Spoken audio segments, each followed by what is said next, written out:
No, that wasn't my question. Mr. Farage, we're politicians, so we see what you're doing. I'm asking you a direct question. Well, thank you. I'm asking you a direct question, and I hope you can answer it. Why do you ban journalists who oppose your views from coming to your events? How much did Mr. Zuckerberg give to the Democrats? I mean, this is what happens, and people are... Well, he didn't give any money on Musk. Let me be clear. To the Democrats. He was sitting behind Trump with the rest of the tech bros, and you are here today to impress all of those tech bros, including Elon Musk. Isn't that correct? Have you heard about the Epstein thing that's going on here? I have. You have? What do you think about it? I'm not going to give comment on anything happening in America. I'm here as a witness. Perfect. I'm here as a witness. To the people of UK who think this Putin-loving free speech imposter and Trump sycophant will protect freedom in your country, come on over to America and see what Trump and MAGA are doing to destroy our freedom. You also attended Trump rallies, correct? I've attended lots of Trump rallies. Make America Great Again rallies, yes. many of them. And you upbeat, publicly, optimistic, happy, wonderful, joyous you events. Publicly endorsed his... I've thoroughly enjoyed them. I've even spoken to them. You endorsed him for president, and you attended his election night watch party. I did. And you consider Trump to be your mentor, correct? No. He's not your mentor? No. But he is somebody who you want the support of. And you have the support. Yes, I do. I think he's a very, very brave man. Because you are getting ready to run for Prime Minister of Great Britain, correct? Oh, I've been trying for years, yeah. And as it stands right now, you head up a party. How many seats in the Parliament are there? 651, if you include the Speaker, that is. 650, yes. And how many seats does your party hold? How many seats do the opinion polls say we're going to get next time? Is that your question? No, I mean, I the see. numbers don't lie. You only have 4 seats, right? I'm afraid so, yes. And so you are indeed the leader of a fringe party. Oh, I'm a fringe, all right. Don't worry about that. Yes, absolutely. Everything I've ever done. And as a fringe party leader seeking to run for Prime Minister of Great Britain, you need a lot of money in order to blow up like the MAGA movement has blown up. What you need is a message of truth and a message of hope. And well, you need money also, right? Well, money's helpful, but it's not the primary thing you need. So the first thing that came out of the chair's mouth this morning during his opening statement had to do with Elon Musk. Yeah. And you're carrying water for Elon Musk today, aren't you? From what I can see, Elon Musk is abusive about me virtually every single week. But it's a free country, so, well, I mean, but you never stop trying to ingratiate yourself with him. Wrong. Well, I mean, wrong. You are familiar with the fact. Wrong. I have. You are familiar with the fact, Mr. Farage, I have had a public fallout with Elon Musk. That Donald Trump's campaign benefited to the extent of $250 million from Elon Musk.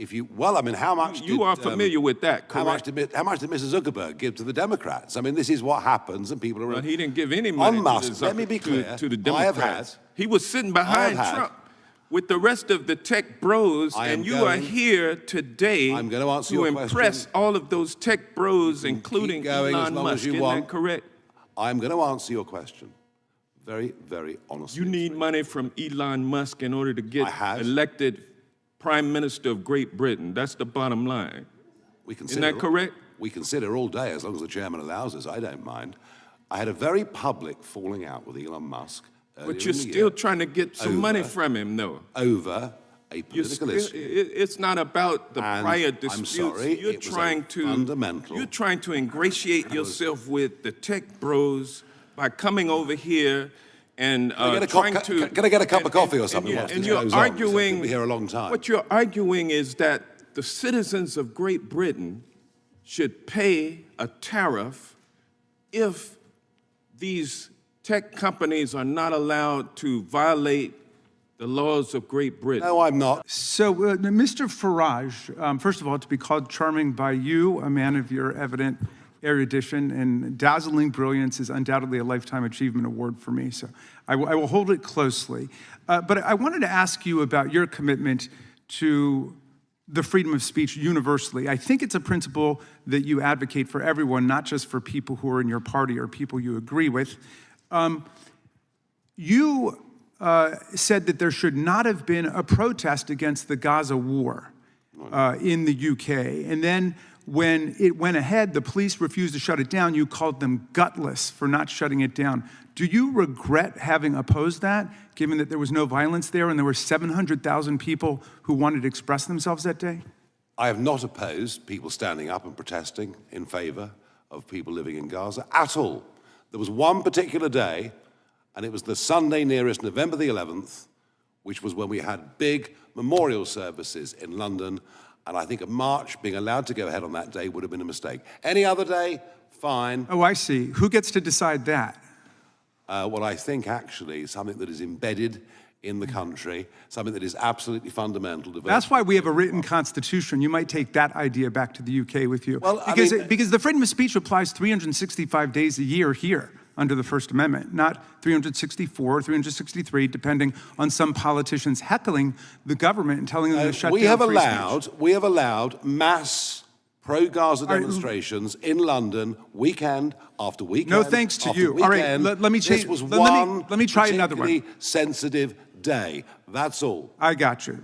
It was a sensitive day. And I thought that's what the freedom of speech was about. You have a right to engage in speech that other people consider offensive or insensitive. But in any event, you've made yourself clear, Mr. Farage. 64 days a year if they want. You've made yourself clear to your constituents in Claxton today. Let me ask you this. You've banned journalists from your political events that you disagree with, haven't you? No, in fact, I'm the only political Really? leader At your in Britain. convention, you didn't ban journalists and revoke their credentials? You know, I take the average press conference, I take 25 questions. No, that wasn't my question. Mr. Farage, we're politicians, so we see what you're doing. I'm asking you a direct question. Well, thank you. I'm asking you a direct question, and I hope you can answer it. Why do you ban journalists who oppose your views from coming to your events? Why did you tell your party, why did you tell the local government not to do interviews with your local newspaper? I am the most open person to any journalist. Undoubtedly, you're the handsomest man in the world. But I'm asking you a different question, okay? That's not my question. My question for you is, and it's legit, why do you ban journalists that you disagree with from your political events, like from your convention? I don't. Okay, and you say you've never done that? I can't think, if I go back the last 25 years, I can't think of banning anybody. But I mean, maybe somebody else did. But look, I see. It was somebody else who did it. I do more. I take more questions. All right. From journalists. Do you have all any the other objections? Leaders added up together. Okay. Well, it's not a question of leaving the hearing early, but I do have other things to do. Yes. Oh, where are you going? I'm so sorry about that. It's okay. Where are you going? It's not lunch, I promise you. It's not lunch. You're not going to have lunch. I don't think so. No. No lunch. Sad, isn't You're it? meeting with the president? I can't remember what the schedule is. It's possible. You can't remember if you're meeting with the president. I'm being very polite, and I'm not going to tell you what I'm doing this afternoon, but I can assure you that... But there's the free speech hearing. You're not going to tell me what you're doing this afternoon? Free speech is one thing. Discretion's quite another, too. Okay. All right, so you're leaving to have lunch with the president. So, Mr. Farage, I have a question. Have you heard about the Epstein thing that's going on here? I have. You have? What do you think about it? I'm not going to give comment on anything happening in America. I'm here as a witness. Perfect. I'm here as a witness. Then the administration sends the Deputy Attorney General to meet with Maxwell in jail. He happens to be Trump's former personal attorney. She says something favorable about the president. Miraculously, she gets transferred to a minimum security prison. The president starts talking about how he has the right to pardon her if he wanted to. The leaks to the Wall Street Journal then stop. We come back from break. We have the Massey petition. Comer does a document dump where 97% of these documents are already public. How long has he had those documents? Why hasn't he released them for the last 6 weeks? Does it the day of the vote? Then Republicans drop a non-binding resolution trying to kill the Massey discharge petition.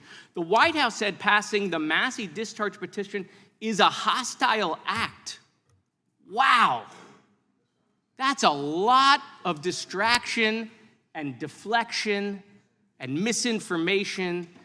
Wait, passing a discharge petition to release the Epstein files, the White House said would be a hostile act. Nope, we have no questions about that. But why? Why is it that we're spending so much political capital to keep this list from coming out? You think the list should come out? You think we should know the people who dealt with Mr. Epstein, Mr. Farage? I thought I was coming to a hearing on free speech, not process. Oh, but listen, but here's the And good... that sounds like you're discussing process. No. Do you think the list should come out? I have no opinion on it. I don't know So, at all. so we have victims that were sexually abused by potentially people in power, and we don't know who's on the list. I'm very happy. Hold on, Mr. Farage. We don't know who's on the list. We don't know. time. We don't know who's on the list. We don't know if the president is or is not. I'm not going to say he is or isn't. I'm just going to say these are weird behaviors. In the UK, Mr. Farage is openly promoting the abolition of the Human Rights Act of 1998 to be replaced with a British Bill of Rights that limits the right of free speech to British citizens and legally sanctioned residents. He complains that racist threats against immigrants are not protected free speech, while he proposes to strip migrants, tourists, and perhaps even visiting American congresspeople of any free speech rights at all. I had my own close encounter with that when Mr. Farage and his team presented for more than an hour in a conversation we had about free speech. And after 3 minutes of talking, he cut me off and terminated the meeting because he didn't like what I was saying. That's the kind of free speech he's committed to. There is a free speech crisis in America today, but there's no free speech crisis in Britain. UK Prime Minister Keir Starmer has not shut down GB News, where Mr. Farage has his own show, just because Mr. Farage has used his airtime to call for banning peaceful protests that he disagrees with. No one has stopped him from going on Russian TV 17 times and saying also and repeating that the one world political leader he most admired was Vladimir Putin, even though Vladimir Putin is a war criminal and a dictator who has regularly interfered in other countries' democratic elections. No one has stopped Mr. Farage from parroting Putin's absurd talking points, like when Farage claimed that NATO, the US and Britain, provoked this war in Ukraine. For a man who fashions himself as some kind of a free speech martyr, Mr. Farage seems most at home with the autocrats and dictators of the world who are crushing freedom on earth. Mr. Farage wants to get rid of the Online Safety Act in his country, a law shepherded by the Conservative Party and implemented by the Labour Party, which bans child pornography online, protects children from harmful content, forbids non-consensual pornography and other unlawful content. He should go and advance the positions he's taking here in Congress today in Parliament, which is meeting today, if he's serious about it. To the people of UK who think this Putin-loving free speech imposter and Trump sycophant will protect freedom in your country, come on over to America and see what Trump and MAGA are doing to destroy our freedom, kidnap college students off the street, ban books from our libraries, militarize our police and unleash them against our communities, take over our universities, wreck our professional civil service, and turn the government into a money-making machine for Trump and his family. You might think twice before you let Mr. Farage make Britain great again.